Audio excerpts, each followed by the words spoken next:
तुम्ही पाहत आहात MCN न्यूज मराठी। अकोट ग्रामीण पोलीस स्टेशनच्या वतीने पोलीस वर्धापन दिनानिमित्त शनिवार दिनांक 3 जानेवारी 2026 रोजी पोलीस स्टेशन अंतर्गत असलेल्या उमरा येथील आठवडी बाजार परिसरात विविध उपक्रमांचे आयोजन करण्यात आले होते। पोलीस आणि जनता यांच्यातील समन्वय वाढवण्यासाठी काढण्यात आलेल्या जनजागृती रॅलीत पोलीस अधिकारी, कर्मचारी, शालेय विद्यार्थी आणि नागरिक मोठ्या संख्येने सहभागी झाले होते। पोलीस दलाच्या गौरवशाली इतिहासाची माहिती देणे, पोलीस जनता संबंध अधिक दृढ करणे आणि नागरिकांमध्ये जागरूकता निर्माण करणे हा या उपक्रमाचा मुख्य उद्देश होता। रॅली दरम्यान वाहतुकीचे नियम, सायबर सुरक्षा, महिला सुरक्षा आणि समाजात शांतता व सलोखा राखण्याबाबत पथनाट्यातून संदेश देण्यात आले।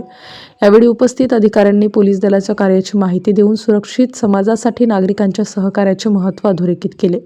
या जनजागृती उपक्रमाला उमरा परिसरातील नागरिकांचा उत्स्फूर्त प्रतिसाद दिसून आला। MCN न्यूज मराठीसाठी देवानंद खिरकर, अकोट ग्रामीण।